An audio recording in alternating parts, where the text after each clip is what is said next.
Korang tengok kan, tadi video tadi buruk kan. So aku ada kamera terbaru daripada EasyWiz H90.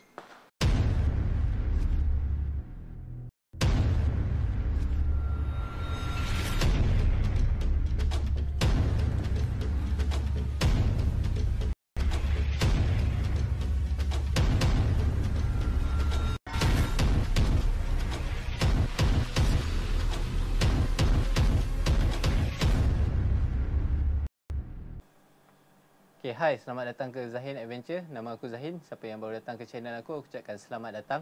Siapa yang dah jadi subscriber aku ucapkan ribuan terima kasih kepada korang.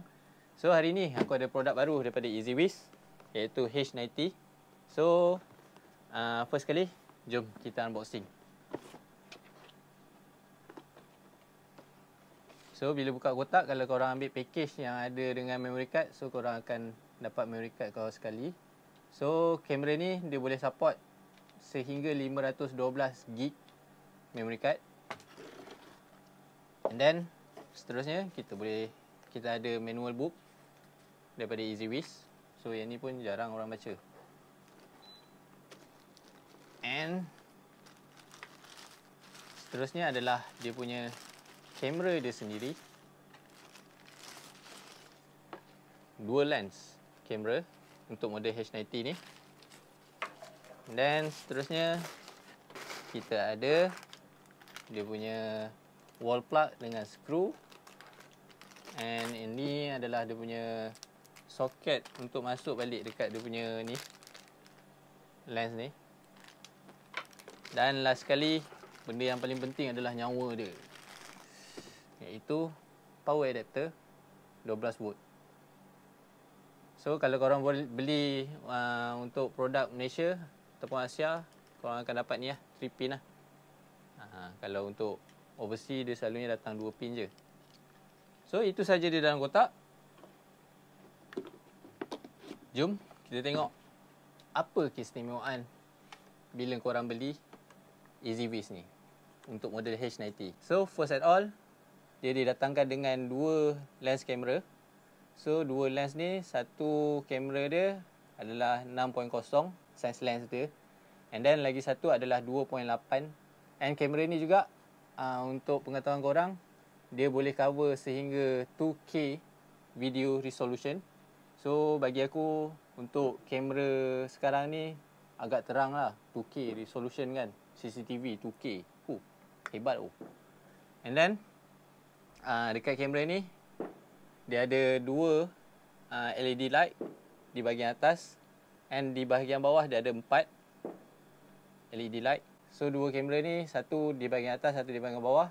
So dua-dua ni menggunakan 3 motor. So dia boleh 2 mode punya pergerakan, satu di bahagian atas dan juga satu di bahagian bawah. Kamera ni bahagian atas dia boleh bergerak sebanyak 220 darjah ke kanan dan ke kiri. Bahagian atas ni dia boleh gerak atas ke bawah secara manual 10 darjah. And bawah ni pula dia akan bergerak menggunakan motor sebanyak 324 darjah. And ke atas ke bawah sebanyak 90 darjah. So dia punya keistimewaan untuk dia punya petrol mode, kau boleh set korang punya kawasan yang korang nak cover tu sebanyak 4 kawasan. So korang boleh pin kawasan mana yang dia akan bergerak tu. Kalau tak, dia akan pusing 324 darjah lah. Kalau korang set dia punya pergerakan tu, dia akan bergerak di mana point-point view yang korang nak tu lah. Bila kamera ni, kamera atas detect pergerakan, tak kira lah manusia ataupun kenderaan, so kamera bawah ni dia akan auto pergi ke benda yang bergerak tu, and dia akan follow. Dia akan follow macam tu.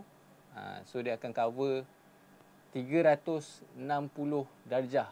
And then yang best dia kamera ni, dia datangkan dengan speaker di bahagian belakang kamera, di bahagian bawah ni. So bila ada speaker ni, dia ada 2-way punya audio. So bila kita bercakap pada kita punya mic kat handphone tu, so kita boleh berborak lah dengan orang yang ada di hadapan kamera kita.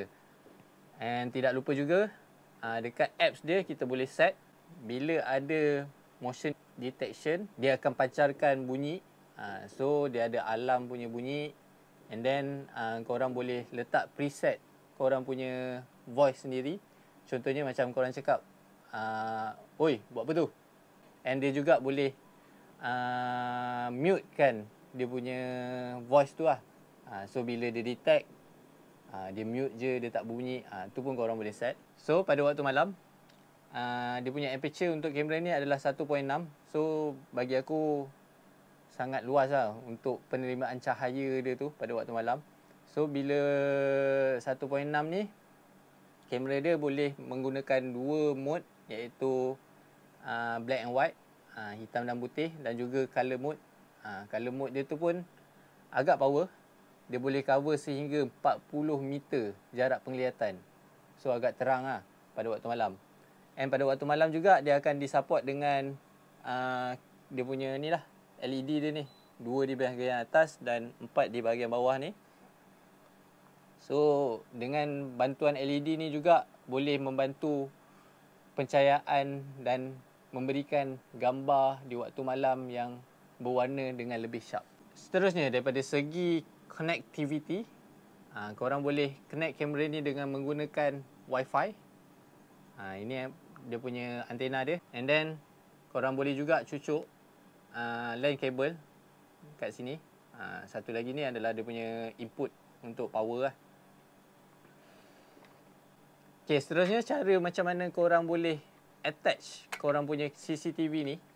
So dia ada 3 cara korang boleh attach CCTV ni, iaitu ni dia punya mount untuk kamera tu. So first kali korang boleh attach kau punya kamera dekat dinding macam ni. Yang kedua, korang boleh attach dekat shielding macam ni. And yang ketiga, dia ada lengkungan dekat sini. So maknanya dia boleh letak pole lah pada tiang lah. So kau boleh letak tiang, ikat pada tiang. Kat sini kau punya kabel tie yang jenis besi tu lah, aluminium tu kan. So dia ada 3 cara. So bila korang dapat kamera ni, korang dah attach pada dinding apa semua. So korang boleh install app EasyViz dekat App Store ataupun Apple Store. And then selepas korang install, korang just tekan je plus device dekat korang punya apps tu nanti. And then korang boleh scan lah dia punya QR di bawah ni. And automatically korang dah boleh gunakan kamera korang ni. Okay, disebabkan kamera ni outdoor, so dia adalah waterproof. So korang tak payah risau kamera korang akan rosak kena air ke, kena matahari ke, apa ke. Kecuali dia dah sampai waktu dia lah untuk rosak. So aku rasa itu sahaja video untuk hari ni. Bagi aku kamera ni adalah kamera yang terbaik yang ada di pasaran untuk brand EasyViz buat masa sekarang ni. Disebabkan sebelum ni ada satu model dia, iaitu H9C. H9C tu dia tak boleh gerak lah. Lens atas ni dia static, yang bawah ni boleh gerak. Sampai sini sahaja video untuk kali ni. Thanks for watching. Jangan lupa like, comment and subscribe. Zahid Adventure, my life, my adventure. Bye-bye.